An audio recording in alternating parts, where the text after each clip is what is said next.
레위기 2장 11절 말씀 앞에 스크린을 참고하시고요. 함께 읽겠습니다. 너희가 여호와께 드리는 모든 소제물에는 누룩을 넣지 말지니 너희가 누룩이나 꿀을 여호와께 화제로 드려 사르지 못할지니라. 아멘. 주일 오후 레위기와 예배자에 대한 말씀입니다. 오늘 우리가 읽은 본문, 하나님께 곡식의 가루를 드리는 소제에 대한 부분인데, 특이점 중에 누룩을 넣지 않는 것에 대한 말씀을 같은 본문으로 이 앞선 시간에 나눈 바가 있습니다. 그런데 같은 본문에서 또 하나의 특이점을 말하고 있습니다. 그것은 꿀을 넣지 말라. 왜일까요? 소제라 함은 가루를 드리는 것인데 일반적으로 짐승의 제물과는 조금 다른 개념, 말 그대로 먹는 것이라는 의미에서부터 드려지는 의미가 연결된 것입니다. 그래서 사람이 먹는 음식을 만들듯이 하나님께 드리는 것이라 말씀을 드린 적이 있죠. 그런데 넣지 말라 한 것들이 있습니다. 누룩을 넣지 말라, 그리고 꿀을 넣지 말라고 하는 말씀입니다. 굉장히 좀 이상하죠. 보통 빵을 만들 때 우리식의 떡이 아니니까 빵이니까요. 빵을 만들 때 발효를 시키지 않고 이스트를 넣지 않고 빵을 만든다? 좀 이상합니다. 우리나라 술떡을 만들 때도 발효가 중요한데, 그리고 꿀을 넣으면은 달콤하니 맛있을 것 같은데 먹는 음식의 개념이라면서 정말로 먹기에 필요한 부드럽고 맛있는 달콤한 빵으로 드리면 좋을 것 같은데 중요한 두 가지를 뺍니다. 누룩을 넣지 말라, 꿀을 넣지 말라.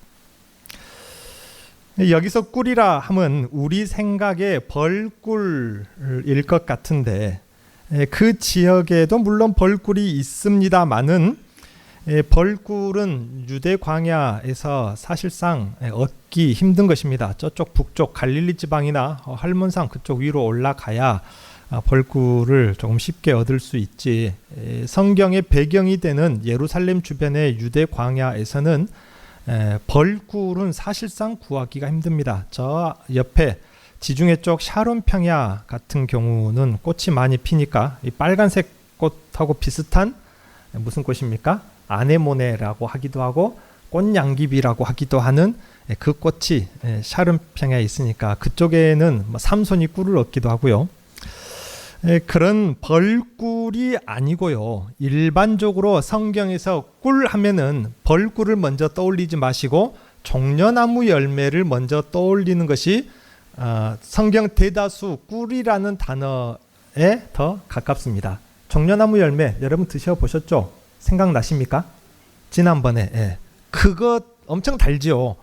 그것을 조청처럼 우리식으로 말하면 조청처럼 만들어 놓은 것이 꿀입니다. 성경에서 말하는 꿀. 지금도 이스라엘에서 특산품처럼 종려나무 꿀 혹은 쥐엄나무 열매로 또 조청같이 비슷하게 달짝지근한, 아주 많이 달지는 않고 그냥 달짝지근 엿기름같이 그런 꿀을 만들어서 특산품처럼 팔기도 하는데요. 그런 꿀입니다.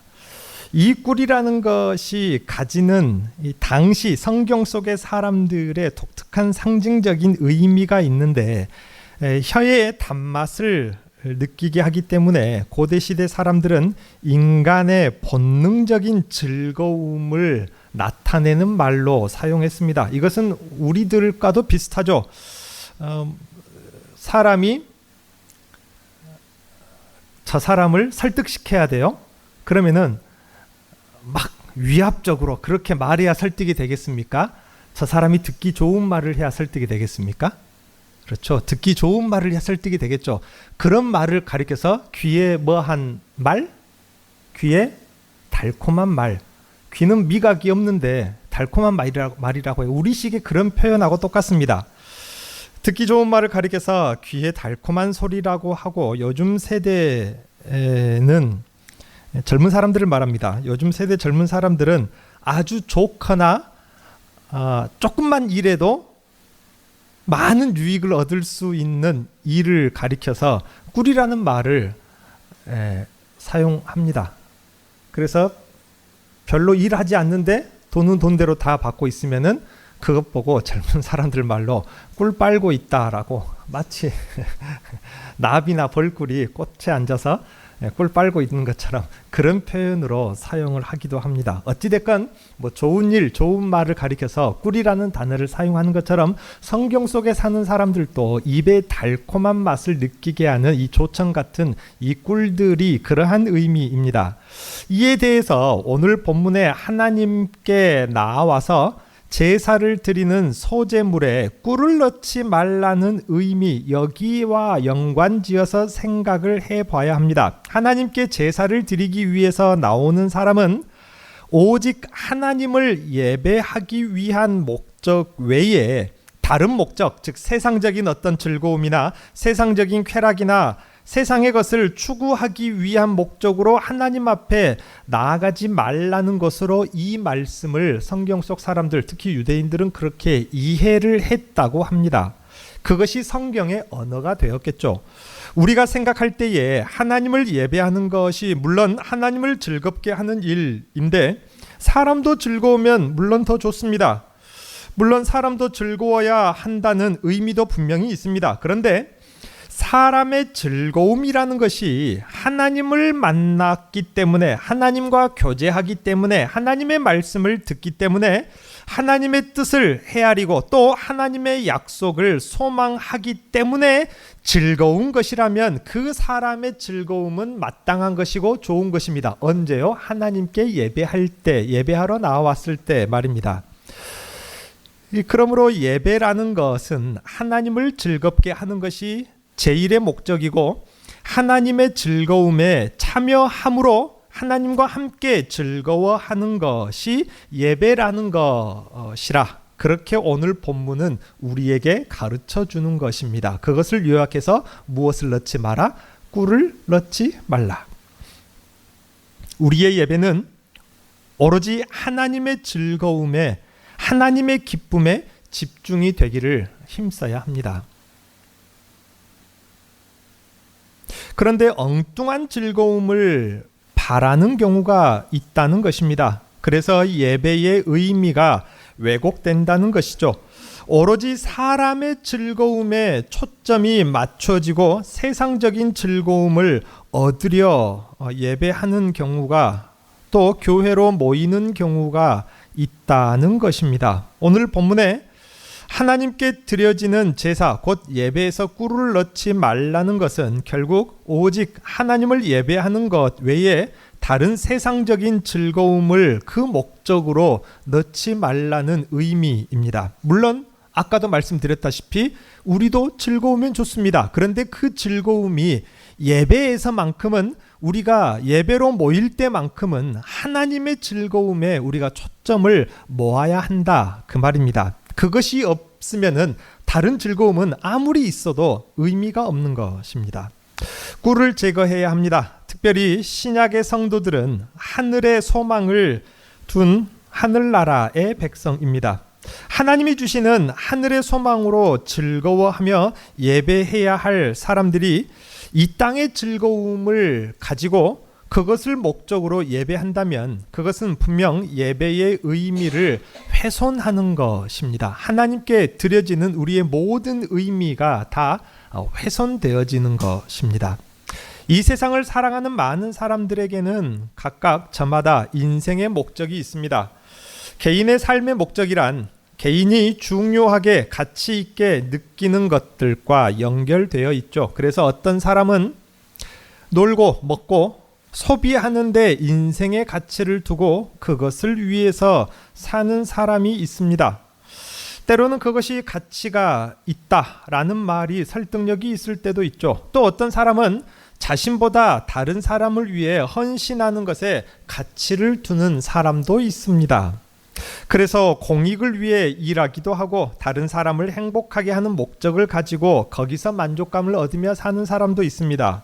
또 어떤 사람은 특별한 목적이 없이 인생을 살기도 하고, 특히 요즘 세대에는 이 특별한 목적이 꼭 그렇게 목적을 가지고 열심히 어떻게 부대끼면서 살아야 되냐, 나는 그냥 사는 대로 산다 라는 말을 유명한 연예인이 하면서 많은 공감을 얻어서 요즘 사람들의 가지고 있는 사고방식 중에 하나가 되어 있습니다. 나는 그렇게 어떤 목적을 가지지 않고 산다, 그냥 하루하루 흘러가는 대로 산다가 요즘 세대들이 가지고 있는 생각 중에 하나라 그 말입니다. 세상 대부분의 사람은 하나님을 알지 못하고 하나님의 구원과 심판도 알지 못하여서 다분히 자기 중심적으로 살 수밖에 없습니다. 자기의 즐거움을 따라, 자기의 만족을 따라 사는 사람들, 육체의 즐거움을 따라 사는 사람들입니다. 그래서 그렇게 사는 사람들을 보면은 상당히 많은 사람들이 부러워하고 가치 있는 삶을 살고 있는 것처럼 여깁니다. 그래서 세상은 그런 사람들을 중심으로 만들어져 가는 것이죠. 나라도 그런 사람들의 생각 중심으로, 법도 그런 사람들의 사고방식을 기준으로, 윤리도 정치도 다 그렇게 만들어져 갑니다. 물론 자신의 즐거움, 자신의 기쁨과 자신의 쾌락만을 추구하면서 사는 인생을 무가치하다 그렇게 말할 수는 없죠. 그것마저도 어떤 한 사람의 가치관이니까요. 하지만 하나님이 창조자이시고 하나님이 내 생명의 주인이라고 그렇게 믿음을 가지고 사는 사람이라면 그 가치와 목적이 달라져야 할 필요가 있다는 것을 말씀을 드리고 싶은 것입니다. 우리는 하나님을 모르는 사람이 아니라 하나님을 아는 사람들입니다. 하나님의 구원도 알고 하나님의 심판도 알고 하나님의 나라, 하늘나라와 또 영생을 아는 사람들입니다. 내세의 세상을 아는 사람들입니다. 그리고 하나님을 나의 주로, 나의 왕으로, 나의 아버지로 섬기는 사람들입니다. 그렇다면 하나님을 이렇게 알고 섬기는 사람들은 어떤 목적을 가지고 인생을 살아야 할까요? 하나님을 섬기는 사람들은 어떤 목적으로 예배자가 되어야 할까요? 성경은 사람이 자신만의 즐거움과 쾌락을 위해서 사는 삶을 가치 있다라고 말한 적이 없습니다. 오히려 순수하게 하나님과 하나님의 나라를 드러내는 삶, 하나님의 영광을 드러내는 삶이 가치 있다고 성경은 말합니다. 그래서 하나님의 사람들은 세상 사람들과는 다른 가치관과 다른 목적을 가지고 사는 사람이고, 이것이 바로 이 모습이, 이 가치관, 이 생각이 예배에 나타나는 것입니다. 물론 하나님은 기쁘고 나는 힘들고 슬프고 그것을 말하는 것이 아닙니다. 하나님을 기쁘게 해드리는 것이 우리들의 예배이고 예배자의 삶이라고 한다면은 하나님께서는 세상에서 맛보지 못할 그 말씀의 꿀과 송이꿀보다 더 달콤하다고 하나님의 말씀을, 하나님의 입에서 나오는 말씀을 그렇게 표현하잖아요. 분명히 세상에서 얻지 못할 그 기쁨과 만족함을 하나님께서 주시고 우리가 얻을 수 있다 그 말입니다. 그래서 내가 하나님의 기쁨을 위해서 산다면은 하나님께서는 그 기쁨에 우리를 참여시켜 주시고 동참시켜 주시는 것입니다. 그래서 하나님의 사람들은 세상 사람들과는 조금 다른 가치관, 다른 목적을 가지고 살고, 그것이 우리의 예배의 방향성, 우리 예배로 모이는 교회, 성도들의 모임의 방향성이 되어야 한다 그 말입니다. 이 의미를 단순하게 표현한 것이 바로 오늘 말씀, 하나님께 태워드릴 소재물에는 꿀을 넣지 말라는 말씀인 것입니다. 우리의 가치가 단순하게 세상의 즐거움에 그 목적이 있지 않다는 말씀이죠.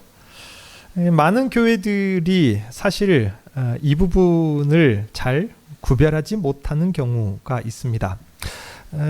좀 지나치면은 교회에서 유희를 즐기는 것은 세속적이다 라고 말하는 경우가 물론 있습니다.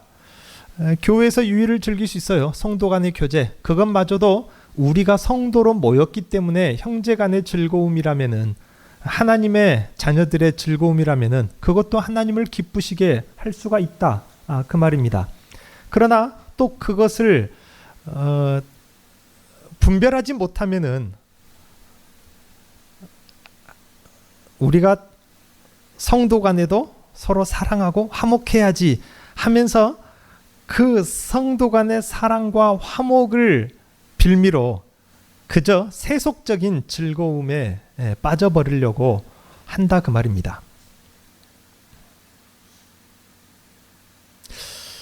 제가 한 20몇 년 전쯤에 저쪽 위쪽 경기도 지방 어느 교회에서 성가대 지휘를 했어요.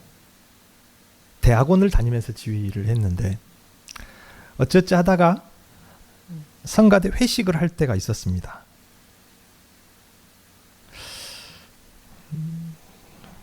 무슨 이야기가 나와서 거기까지 흘러왔는지 모르겠는데 성가대 어느 여 집사님께서 그러면 우리 오늘 그냥 술 한 잔씩 해버릴까요?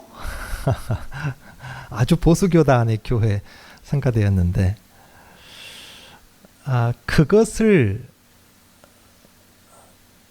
소위 말하는 즐거움의 방법, 기뻐하는 일의 방법으로 생각을 하면은 그것은 오늘 말씀의 적용을 받아야 되는 것입니다. 꿀을 넣지 말라. 그러면 교회에서 성도들은 즐거워하면 안 되냐? 그런 즐거움 말고요.